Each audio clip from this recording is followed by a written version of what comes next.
Welcome to Friday Friends, RI Elder Info's weekly look at the organizations and individuals providing resources for Rhode Island seniors, caregivers, and professionals.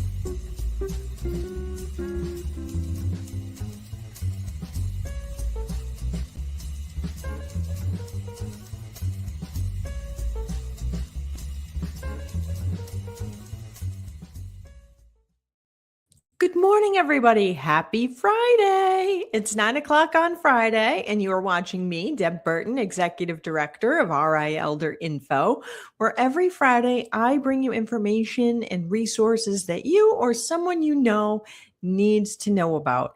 And today I am speaking with a guest that is sharing some really fun information that is taking place over the next couple of weekends and then out into the future that I think many of us may want to participate in. So I am really excited to have this conversation. Now, as you all know, we are a 501c3 nonprofit, and we could not do this without the support of our sponsors and our donors.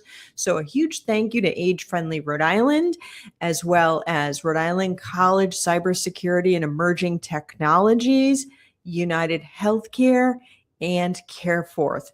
Here's a message from our Friday Friends sponsor, CareForth. Caregiving, first of all, is the most selfless act. You're just on 24/7. In order to do all that, you need someone to make sure that you, as the caregiver, are taking care of yourself. And nobody cares for your family like you do. You love them. The whole program is amazing to get paid for something that you would do even if you weren't getting paid. You're not just one person, but you have a whole team behind you, and we're all here to help. Hey, good morning, Chuck. How are you? Hi, Deb. Good morning. Very well, thank you. Thanks for having me on. Absolutely. So I heard about the Rhode Island Senior Games, and I knew I had to reach out to learn more. Please tell everybody about the Rhode Island Senior Games. Well, the Rhode Island Senior Games is a nonprofit organization. It was started over 40 years ago. And it's an all-volunteer group. There's currently 6 of us on our board of directors. We don't have any overhead. We don't have a physical location. But the 6 of us are dedicated to trying to keep seniors active. Okay, and the goal is to, we like to, our purpose is we sponsor games with the goal of keeping people fit and then having social engagement as well. That's a big part of aging and being socially engaged with people, seeing other people in a similar age group doing active things. I love that. Now, when you say senior, what's the age criteria? Most of our games start at 50 years old. Okay, some of them allow 40-year-olds and up, but we try to go by National Senior Games, and we are a member of the National Senior Games Association. Primarily, they start at 50 years old, and we sponsor different activities and sports, and you compete in age groups of 5-year increments. Okay. So you play in 50 to 55 years, 60 to 64, 65 to 69, and so on up the ladder like that in different age groups. And here in Rhode Island, we've had 80 and some 90-year-old athletes come out for track and field, table tennis, pickleball. I have a whole list that we can talk through in a little bit, but those age groups are well represented throughout our games. I love that. And it's about being healthy, physically fit, and connecting with other like-minded folks. Yes. Yeah. We try to stress the physical as well as the mental. The social engagement is great for your mental well-being. And seeing other people with a similar interest in a game that you like to play is very helpful to help us age gracefully as we continue on with our trip here. So, yeah. And so what kind of games can people participate in? Well, typically, let's do that list right now. But we have people that either played these games in high school and said, I'd really like to get back to that. Or we have people that say, gee, I've been thinking about trying bowling or bocce. This is a good opportunity to do it. So we offer 14 different games this year. We started with hockey. We have basketball skills competition. If you couldn't field the whole team, you could go and just play in the skills competition. Billiards, bocce, bowling. We got our B's out of the way there. track and field, pickleball's coming up, table tennis, golf, and our final event for the year is going to be a 5K road race, and that's in conjunction with Road Races. Is a group in Rhode Island that sponsors races all over. So those are the activities that we're offering this year. That's pretty diverse. And when people sign up, can they pick which sport, or is it an all or nothing? Like, how does that work? No, very, very individual. At our website, there's a registration page with a list of all the games that we're offering, when we're having those games, and how to register for those. There is usually a fee involved with entering a game, which helps to defray our costs of renting track and field, renting a hall to have activities in. We provide usually a towel for our athletes to participate in the game, so it helps to defray those costs. Okay. And when you're having these events, do you get, say, local sponsors, or is it really just kind of like the registration fees? We do have sponsors, and we look for sponsors so that we can keep our registration fees low.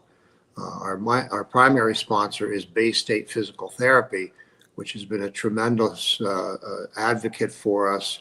And as you can imagine, a lot of our seniors have need for physical therapy as time goes on.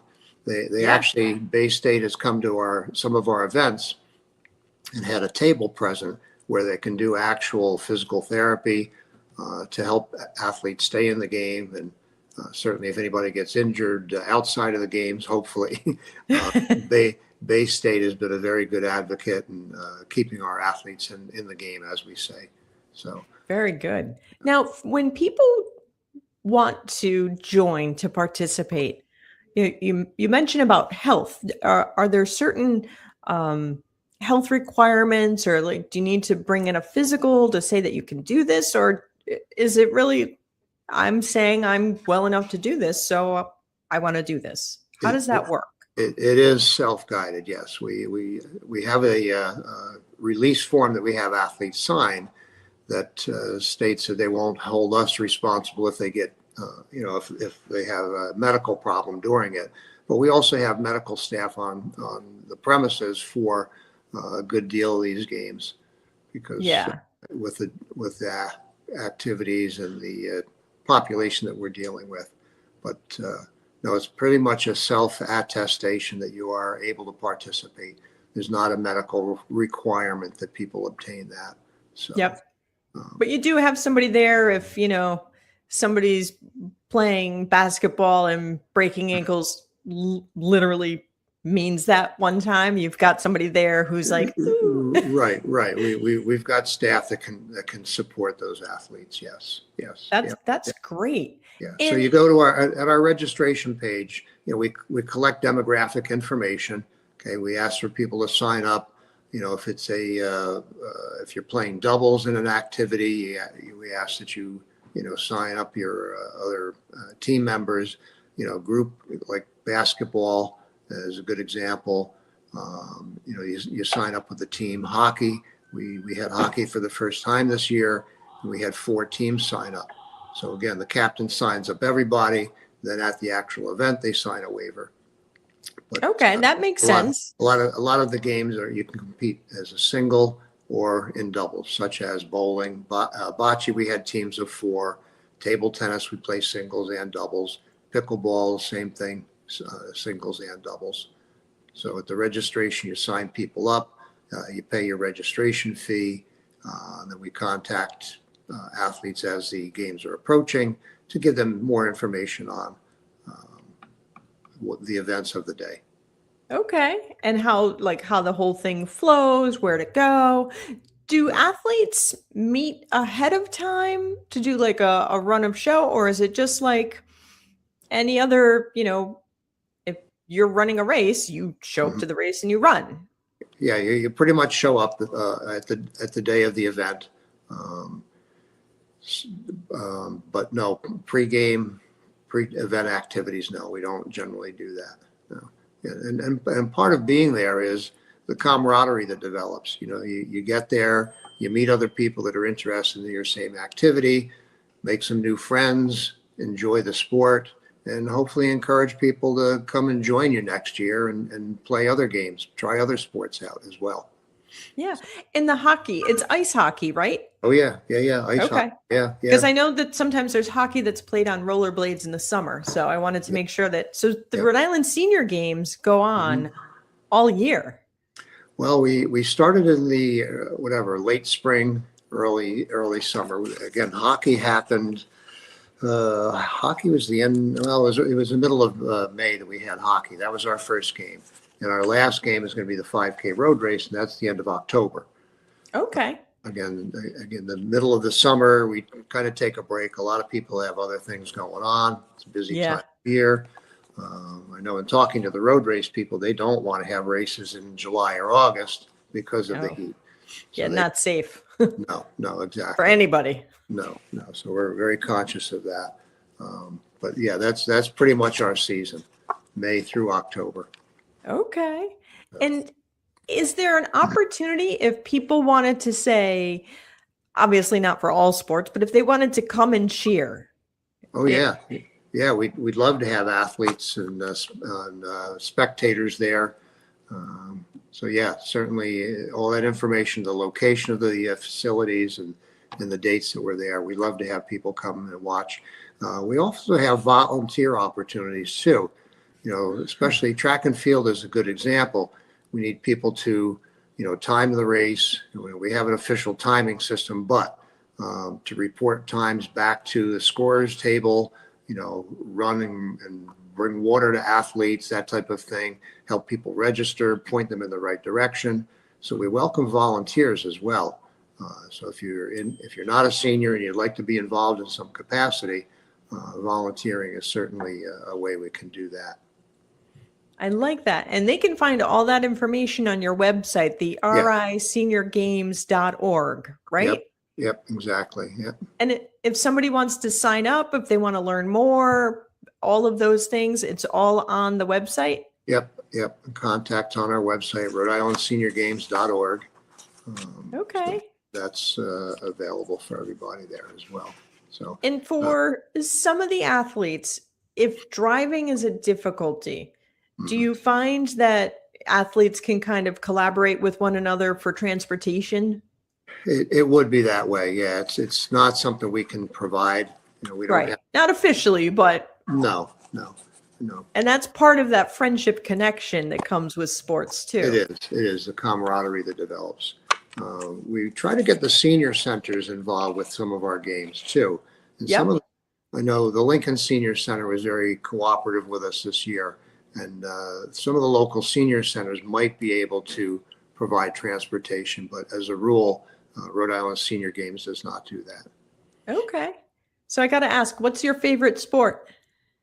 Well, I got started with table tennis, and Okay. that's a little bit unusual, and I've been dealing with that my whole life. I started playing table tennis when I was in junior high school, and I like to say I just never stopped. Okay. I Good. got to Rhode Island. I found a core of table tennis players and past president and current treasurer of the Rhode Island Table Tennis Association. And when I turned 50 years old, the man that was running it at the time was Mike Lyons, a former sportscaster here. He contacted me and said, "Hey, we want to do table tennis as a senior game. Would you be interested in running it?"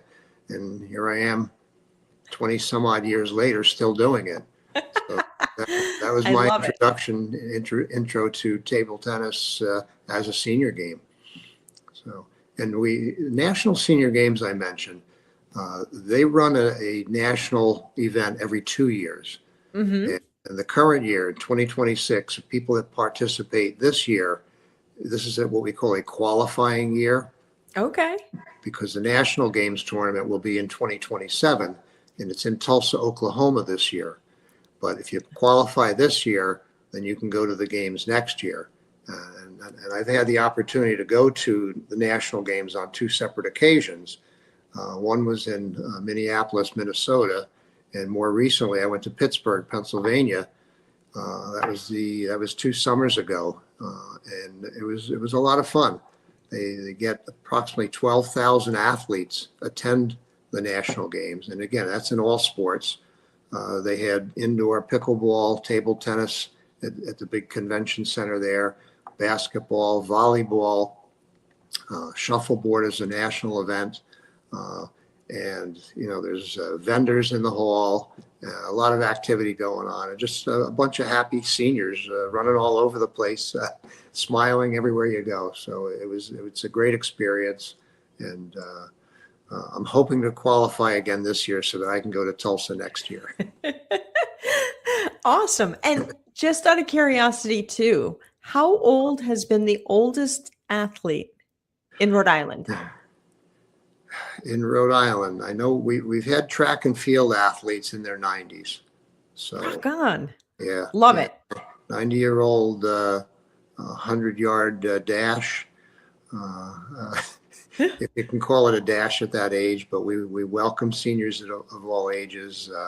We like to have the media key in on that. And I know when I've traveled, the local media has, I had an experience in Pittsburgh. The local media had done a story on a 94-year-old woman who during COVID didn't have the normal social outlets that she would have liked or physical activity. Yeah. She got tired of just walking. So she bought herself a ping pong robot and had a table in her house that would shoot balls at her, and she practiced, and she came to the senior games. It was her first competition ever. And I had the opportunity to meet her and actually warm her up a little bit and get her ready for her game. So that was a fun experience. Here in Rhode Island, our oldest table tennis guy is 86 years old. And I went to senior games in Pittsburgh with him. But like I said, we've had track and field people in their 90s. And those are the oldest people that I'm familiar with here in Rhode Island. I love that just shatters so many ageist stereotypes. I love it. It does. And, it's something that you're not going to start out being great at a sport, but if you persist, you'll come to enjoy it and you'll get better. Even as a senior, you can get better at an event if you pick it up for the first time and stay with it. It gives you something to look forward to and keep you active and engaged also. So I love it. The other thing I'd like to mention, I briefly touched on the guy that initiated our games was Mike Lyons. He was a sports reporter for local media here in Rhode Island. More recently, he's worked with what was the Pawtucket Red Sox, and now is on with the Worcester Red Sox. So Mike was a big part of getting the games going in Rhode Island and maintaining them over the years. And as he's aged, another group of us has taken over and are trying to keep it going. And I think we're doing a pretty good job. Our numbers have grown every year. This year we'll have over 500 athletes participate in our various sports. So that's a mark we like to, we're proud of that one. And we're always looking for more. That is awesome. So, wow. Yeah. So a lot of things going on. And yep. I have seen the logo. Mm-hmm. Do you have an image of the logo so people can recognize it when they see it? Funny you should ask. I just happen to have our logo here.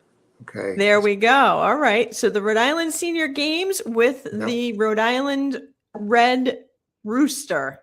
Yeah, I love that. And the Olympic torch. We have our games and we have a banner with that logo on there. And we encourage all of our athletes to take a picture with our chicken. That's what we like to tell them. So if people go on the website, the Rhode Island Senior Games.org, they can see when and where the games are, and then they can go to that location, look for the big chicken, and then they'll find the athletes. Mm-hmm. Yep. I love it. Find an event you're interested in. That we have photographs up there from uh, events that have happened this year, as well as past events on the website as well. So people can take a Awesome. look at that and find out more about us. So, Very good. Well, Chuck, I'm glad you had the time to come on Friday Friends, because this is just such a fun thing to participate in. It just sounds awesome. And I'm definitely going to go check it out, and I'll be a cheerleader this year.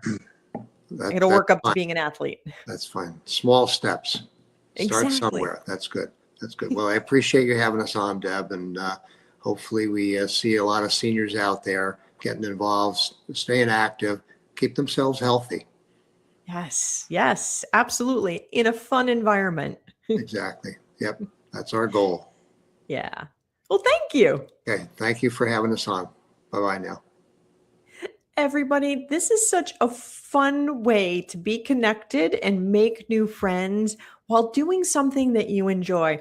And like Chuck says, maybe it's not maybe it's not a sport that you've participated in a really long time, maybe not since high school, which was probably a few years ago, or maybe it's a new sport, but you have an opportunity to learn something new. You have an opportunity to be out and meet new people, be active, which is good for mind, body, and spirit.